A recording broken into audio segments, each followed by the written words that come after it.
I think in 10 years' time, all the gamers which we currently have showing themselves, they're going to be the guys that we will look back at and say, this was the beginning, this is where it all started. These are the guys that worked hard and they took the risk, they proved themselves, and they forwarded the entire industry to the point where we could have a kickstart. We could show the world what we do, and then who knows how big we can get at that point. Danil Dendi, the face of Dota 2. The guy who was adored by many for his insane mid prowess, and yet his extremely humble and goofy personality. If you asked about Dendi 7 years ago, you'd get starry-eyed responses from everyone in the Dota community. But today, the case is quite different. But he too will fall as Na'Vi call it. Things aren't so random, but for Na'Vi, this is where it's going to all end, and a disappointing finish for them as they go home. This was the last time that Dendi set foot on the international stage.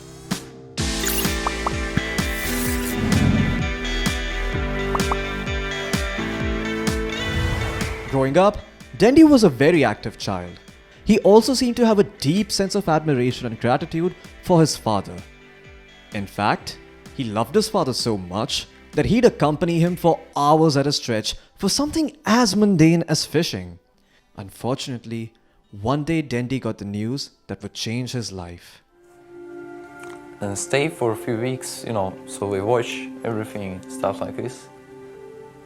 And cancer. Sometime later, his father passed away. Looking to distract himself from the loss, he found an escape in video games. At the time, his grandmother had bought them a PC. However, when Dendi's brother got married, he took the PC with him. It was around this time that he ventured into the world of net cafes and slowly got drawn to competitive gaming. While he initially started off playing Counter-Strike, he soon found himself competing in many regional Warcraft 3 tournaments. Yet, he knew that he had found his one true calling when he stumbled upon Dota. After playing nothing but Dota for a few months, he was vouched into the esteemed IHCS 1 in-house league. Soon enough, he was winning local tournaments and led his team, Walker Gaming, to a championship in Kiev. When he first came on the Dota scene, he looked like a 12-year-old boy. Aero was just like, who is this kid? There's no way you could take this guy seriously. And then he would destroy you in games. After he turned 18, he shuffled a bunch of times between two orgs, Kingsurf International and DTS. He saw a fair bit of success with DTS and gained repute for his stellar play. And yes, I'm going to be doing this game between DTS Dendi and then KS SWI. His skills soon grabbed the attention of Na'Vi, and in 2010, he signed a contract with the org. I'm from Lviv, Ukraine. I play for Na'Vi. The next year, he transitioned to the newer version of the game, Dota 2, winning the first edition of the International. Again, with Dendi playing as the puck this time.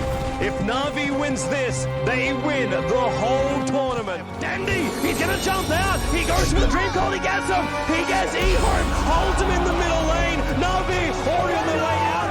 And running in right now is the rest of Na'Vi. They're running forward to $1 million, and they will get it. The GG is the call from Ehorn. Na'Vi have just won $1 million. Ehorn do take home $250,000 in second place, but Na'Vi are the champions.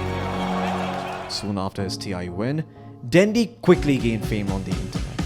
It was the golden era of Dota for Dendi, as he won almost every single tournament that he participated in with his team, Na'Vi. At the time, Dendi was recognized for his aggressive and dominating playstyle, forming the backbone of the team.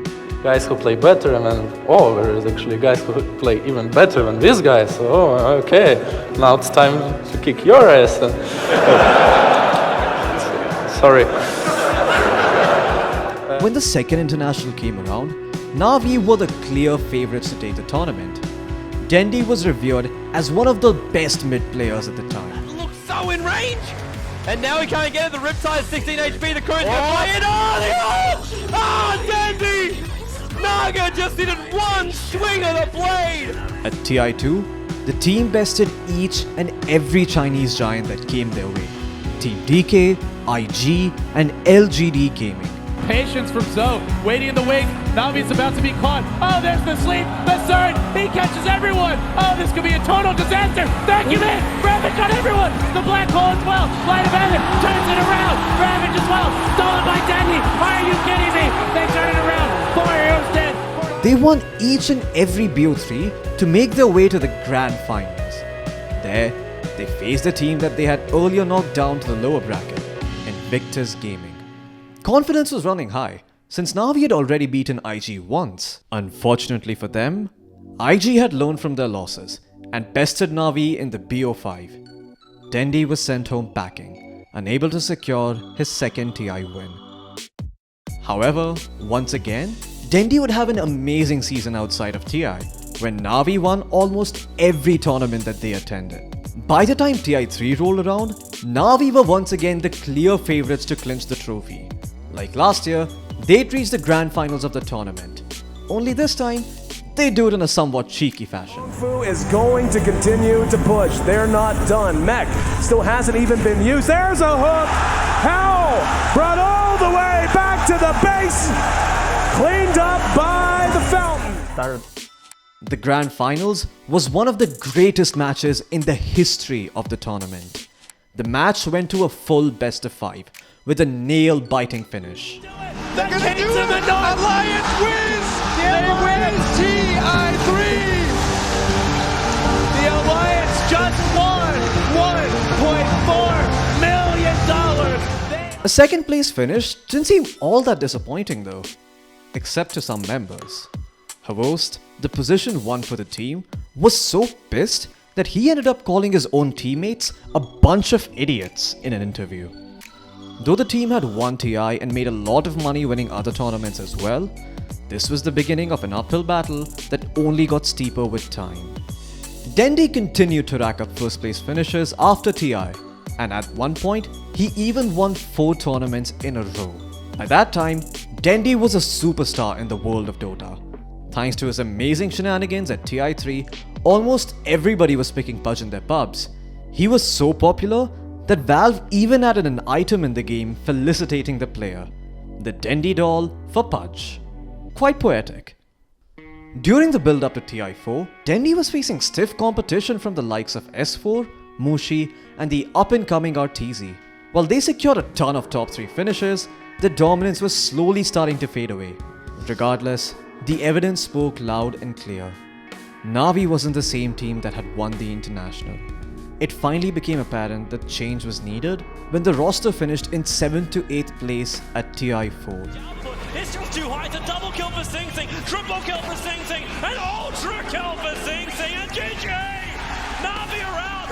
Cloud9 have eliminated the 3-time grand finalists of the International for Na'Vi. Cloud9 will advance themselves to play up against VG Gaming later today. Soon after TI4 ended, Puppy and Kuroki left to form Team Secret, and Na'Vi sought to replace their support duo with the likes of FNG and Vanscore. Their performance became extremely inconsistent. Dendi and Co. had started losing to teams they'd usually beat in the bat of an eye. But as if that wasn't enough already, an even bigger blow came when the team did not secure an invite to TI5. Despite this hardship, they made it to the event through the qualifiers. However, this time, the finish was even more disappointing than last year, as they came in 13th to 16th in the last place. No, he celebrates himself! He celebrates himself! It's over! VG Gaming take the game!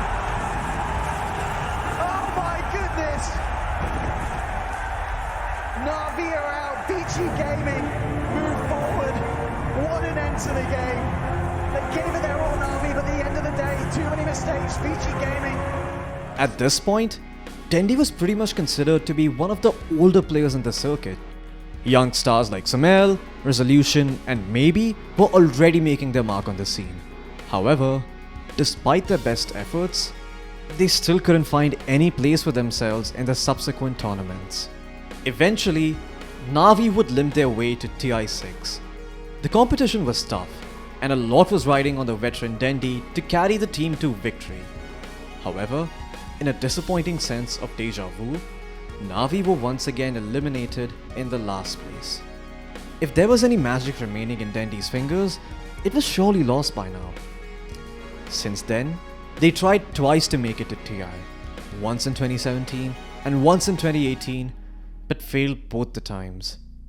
In 2019, Dendi went inactive from the Na'Vi roster and was eventually transferred to Tigers. At long last, Dendi had a breath of fresh air. Maybe this was what he needed after all. A change of region, new players to play with, new challenges to conquer, and finally, Dendi could return to his prime. Right? Well, not really. You see, after Dendi's transfer to SEA, it seemed that the skill gap between him and other mids had actually widened, and this was clearly visible. Dendi had spent 3 months with the team and failed to achieve anything significant. As a result, he went on a brief hiatus, only to be picked up by the Pangolier right before TI9. What happened next almost seemed like rubbing salt into old wounds, as the Pangolier didn't qualify for the international, while Na'Vi did, without Dendi. While this would definitely be heartbreaking for some, it seems that Dendi has still managed to maintain the cheerful, happy persona that everyone loved and adored him for.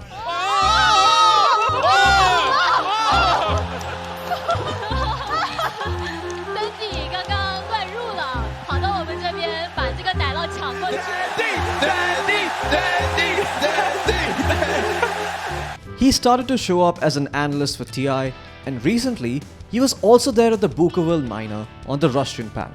It seems that he is still the same person that he was during his days at Na'Vi. Only now, we don't get to see him in game. It's unclear what Dendi's plans for the future are. Until then, we all wait for the return of the Ukrainian legend, Dendi. Actually, I spent more time on your computer because I could not think about it. It's like distractor. It was like a start time actually. The push to play more. And that's maybe one of the reasons why I'm playing now. Something knock you down, you need to learn to get up. So I'm trying to research this. To learn to get up.